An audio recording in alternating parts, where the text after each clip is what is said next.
Obviously, this is a very tense time in the world, and a lot of folks have questions about exactly why Israeli forces and Hamas are at such odds. The death toll in Israel and Gaza continues to climb. In fact, now it's over 5,000 souls lost. Includes 32 U.S. citizens, and sadly, it seems there's no end in sight as Israel looks to launch its ground offensive in Gaza literally at any time.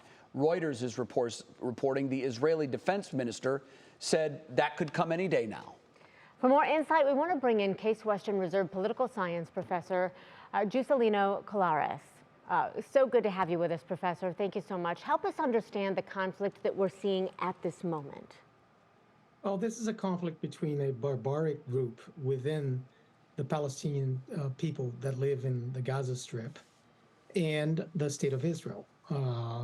This group, the Hamas, they are intent on killing Jews and Arabs who live in Israel, who are Israeli citizens. I think your audience should know that 23% of the population of Israel are Arabs, Arab Israeli citizens.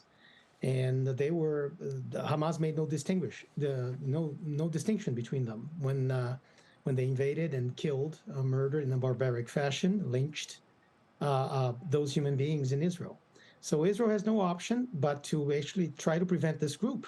And it does not include all Palestinians, evidently, from doing it again. And the only way, and they have hostages, and they use their own people, the Palestinian people, as human shields. So it's going to be a difficult campaign, but Israel has no choice. Israel has to to prevent Hamas from acting like ISIS.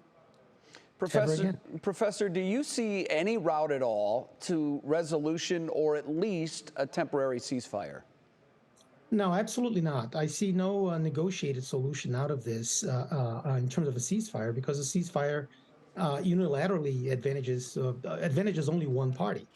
It advantages Hamas, who will basically be able to rearm, continue its smuggling operations, and use the resources that are sent as humanitarian aid or any construction material for war purposes against Israel. And Hamas has acted like ISIS here, and all the intent is death. And so it's very hard. They are not seeking, nor are they interested in peace. They're very clear that at no moment since the attacks happened, Hamas sought peace and said, "Oh, let's try to sit down and make a deal." There's no such intent.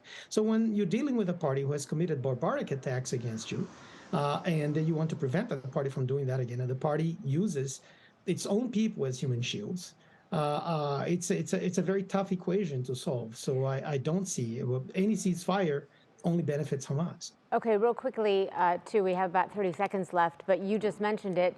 Hamas is not interested in peace. What is the reality when it comes to the U.S. helping calm this crisis? Is there any power or sway there? Well, as you said in the beginning of your segment, over 32 Americans have been killed. The United States obviously has a clear interest here.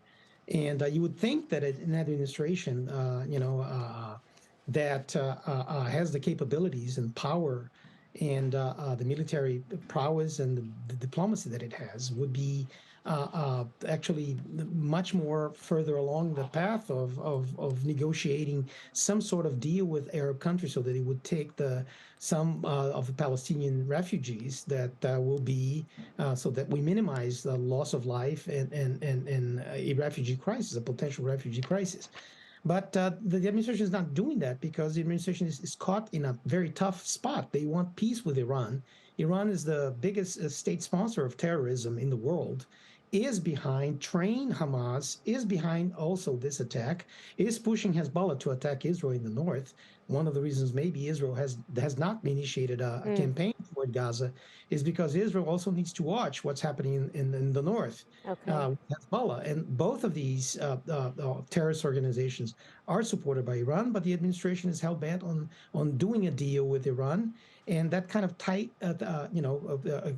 makes it impossible for the administration to have, the more options to negotiate, including be tougher on Iran. Well, Professor, thank you very much. Obviously, the world is watching the Middle East with great interest. Thank you again for joining us. We appreciate it.